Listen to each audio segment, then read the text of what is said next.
Ben Arbuckle talked about the running back room in that press conference, and he was talking about really the kind of how much depth that running back room offers. That's something that we were talking about here on this show live on Tuesday, is how deep that running back room is, and it's truly a blessing to have the problem of we have so much talent that I don't know who's going to play.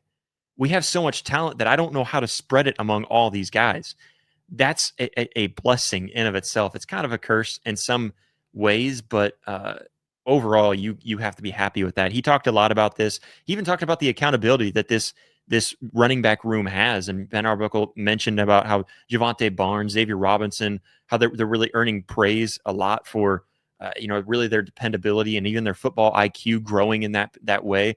And the running back coach DeMarco Murray talking about him, and the culture of accountability that he's building within them, and kind of helping elevate Jaden Ott's professional mindset, his preparation, and everything. So there's a lot that has been going on in that running back room that I think Ben Arbuckle is extremely excited about. I'm sure he's really excited to see the finished product.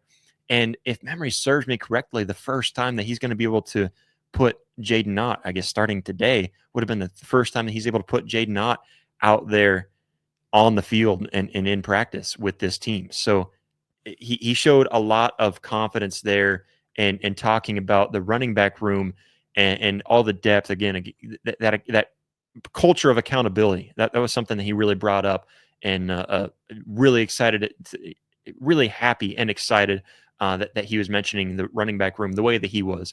Again, I think it means the most when you're hearing these coaches come out there and talking directly to the media and telling their thoughts.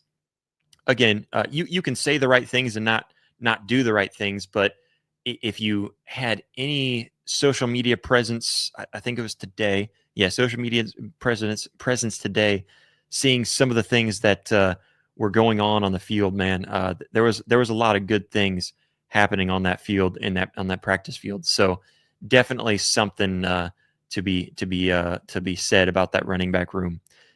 He also talked just skill position group as a whole. I know he was talking quite a bit about the wide receivers as well, and kind of highlighting some of the fight for certain roles. And Brent Venables even mentioned this as well, which we'll get to that a little bit. But I think looking at the fight that there is for these roles, the competition that you've got, and he talked about it a lot at wide receiver and tight end. Kind of calling out some of the exciting receivers. He talked about how much he really likes Ivan Carrion, kind of noted for his body transformation and how much he's done there, and some things that he could work on. He might have been talking about Zion Kearney, one of those two young guys, talking about how there were some things that they were working on that he feels like has been a lot of progress, and they're wanting to get into even more progress here in the fall as they get into fall practices. Zion Kearney, I remember him talking about his speed and his hands, his agility, everything there. So, a lot of excitement out of those young tight ends. That's what I love to hear about that. And at tight end, he was talking about Caden Helms, how he feels like he's really healthy again. He was talking, about Jaron Kanik, his transition, and how, man, he even said he exceeded expectations in the spring.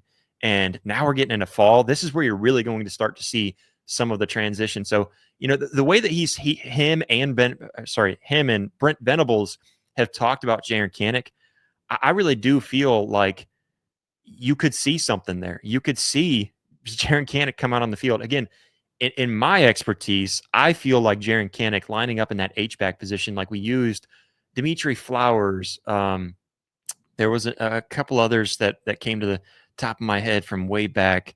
Who am I thinking of? Ripowski, right? Is that his name? Man, I'm trying to remember guys' names from way back. Trey Millard, I think he was another guy that came to mind. Aaron Ripowski, I'm pretty sure I got that right.